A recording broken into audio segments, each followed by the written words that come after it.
하나님을 향한 아름다운 고백, 시편 필사를 통한 기도 배우기.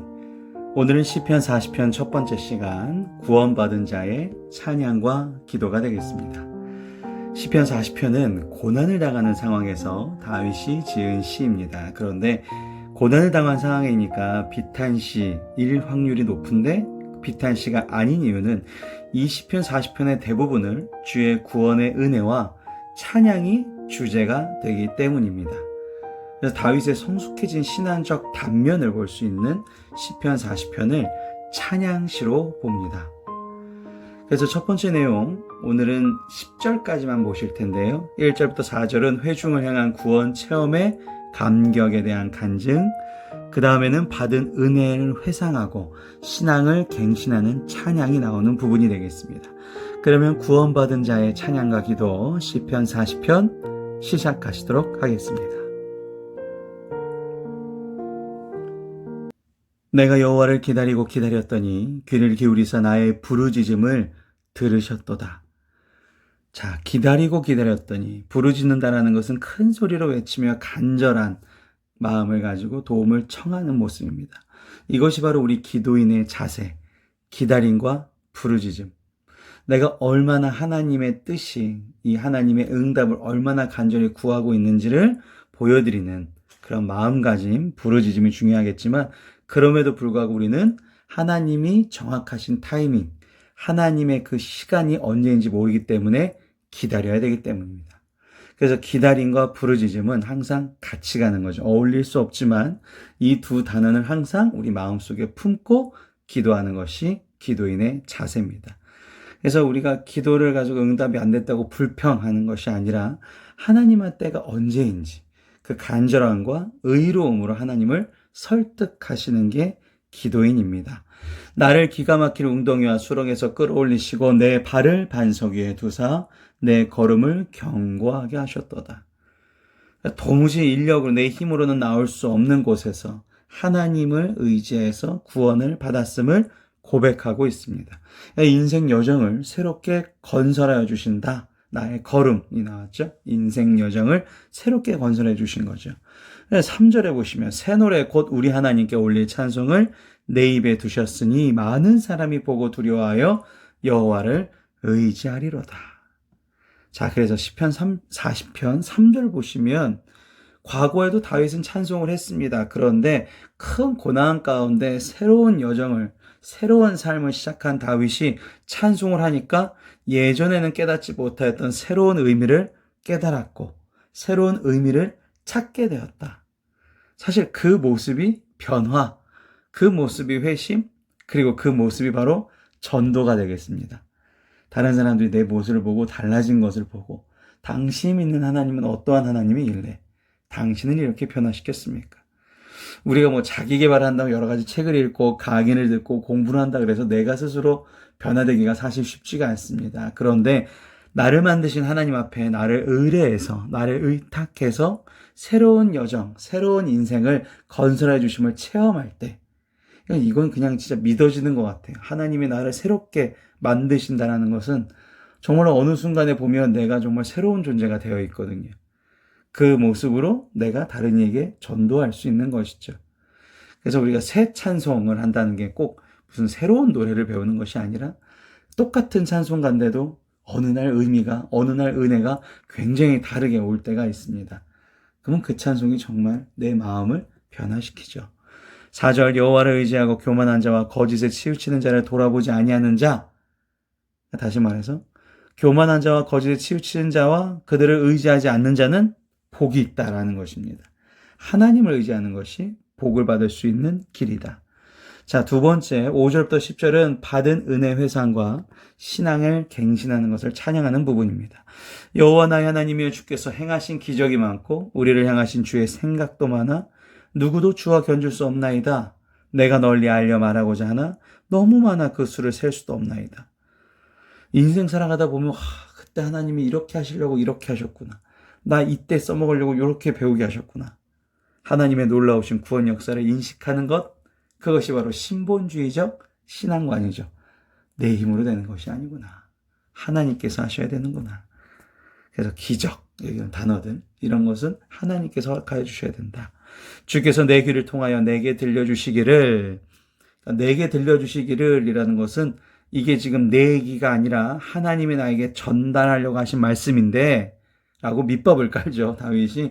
그 이유는 이 이유입니다. 하나님의 말씀을 한 이유는 뒤에 요절을 보시면 제사와 예물을 기뻐하지 아니하시고 번제와 속죄제를 요구하지 아니하신다. 이거 굉장히 이 당시에 들으면 충격적인 얘기입니다. 그러면 다윗은 이제 예배도 안 드리고 헌물도 안 드리고 번제 속죄제도 안 하나 보다. 아니죠. 그 뒤에도 계속 다윗은 열심히 했고요. 그 아들인 솔로몬은 1000번째까지 드렸고 또 하나님의 그 성전이 세워짐으로써 더 많은 예배들이 있었죠. 그런데 왜 이런 얘기를 했냐면 이스라엘 백성은 하나님의 백성이라는 정체성 때문에 제사가 굉장히 중요했고요. 그 제사가 자기의 공입니다, 진짜. 내가 예배를 드렸기 때문에 나는 의로운 사람이고, 내가 번제, 속죄제, 내가 무언가를 드리고 바쳤기 때문에 나는 다 죄가 없어졌을 거야. 그런데 그게 아니라는 것이죠. 형식적인 제사가 아니라 마음에서 우러나오는 진실된 예배를 하나님은 원하신다. 예배 끝나고 하나님 말씀에 순종된 삶을 더 기뻐하신다. 이것은 정말 하나님께서 우리에게 말씀하시는 부분이라는 거죠. 우리가 제일 중요한 부분이 바로 여기가 되겠습니다. 자, 이게 이제 왜 이런 사례가 다윗이 고백하게 되냐면 사울, 이제 다윗의 전 왕이었던 사울을 보면서 다윗도 깨달은 것이 있죠.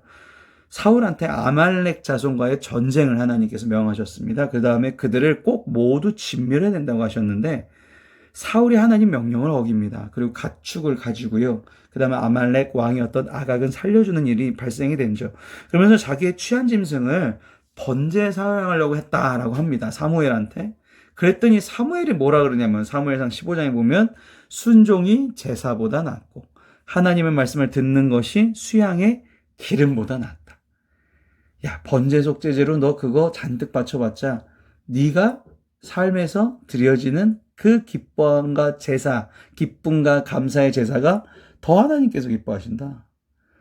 우리가 아무리 수많은 것들을 갖다 바치더라도 더 중요한 것은 나의 시간을 바치고 나의 생각을 바치는 것. 하나님은 정말 우리를 사랑하시기 때문에 우리가 그 하는 것을 더 기뻐하시죠. 우리도 그렇잖아요. 자녀가 있는데 그 자녀가 엄마 하면서 그냥 돈만 보내요. 그리고 전화도 안 하고 얘기도 안 해주고 밥도 같이 안 먹어주고 내 얘기 들어주지도 않고. 아유, 정말 그건 아니죠. 정말 우리가 원하는 것은 나와 시간을 같이 보내는 거거든요. 우리 아이가. 오늘도 그것을 다시 한번 깨닫는 시간이 되시기 바랍니다. 그래서 다윗은 당신의 말씀에 순종된 삶을 내가 살아가겠습니다 라는 의지를 더 보여주는 것이죠. 그때 내가 말하기를 내가 왔나이다 나를 가리켜 기록한 것이 두루마기 책에 있나이다.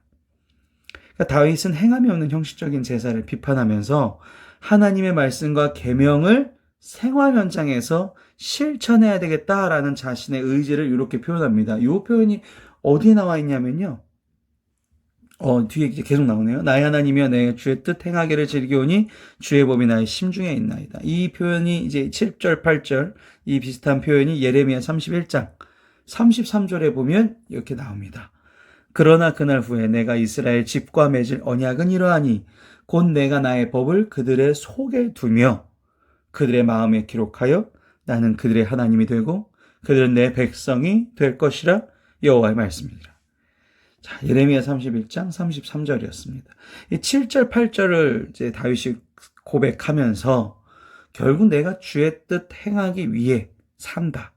하나님의 생각, 하나님의 마음, 하나님의 오늘 나에게 시키실 일, 나를 통해서 하실 일들, 그것을 알기 위해서 내가 하나님의 성령님을 내 마음에 모시고 그 성령님의 인도하심을 받아서 구원의 삶으로 인도되는 성도의 삶으로 살아가겠습니다. 그래서 살려주세요. 라는 것이죠. 그래서 7절, 8절은 다윗의 정말 현장에서 그렇게 실천하려는 하나님의 말씀을 실천하려는 의지가 표현이 됩니다. 자, 9절, 10절은 내가 많은 회중 가운데서 의의 기쁜 소식을 전하였나이다. 여호와여 내가 내 입술을 닫지 아니할 줄을 주께서 아시나이다. 그러니까 그냥 제사, 예배로서 끝나는 것이 아니라 그 문을 열고 나가서 이제부터 삶에서 하나님의 말씀을 실천하시는 그 이유 중에, 실천한 이유 중에 하나가 바로 이거죠. 하나님의 기쁜 소식을 전하는 일. 그러니까 내 삶을 보고 다른 사람들이 하나님을 의지할 수 있고 두려워할 수 있도록. 그래서 10절에 보시면 내가 주의 공의를 내 심중에 숨기지 아니하고, 공의를 내 마음에 둔다는 얘기죠. 주의 성실과 구원을 선포하고 주의 인재와 진리를 많은 회중 가운데서 얘기하겠다. 이게 10절의 말씀입니다. 자, 그래서 공의라는 것은 하나님의 올바르심, 주의 성실이라는 것은 확실하심이죠. 확실하심. 그러니까 계속적으로 지속적으로 헤어주신다. 그리고 구원을 선포하고 내가 주의 인자, 헤세드죠. 언약적 사랑, 친절하심, 그리고 진리, 그리고 영원하고 불변하심을 깨닫고 전할 것이다. 이것이 다윗의 마지막 고백이 됩니다.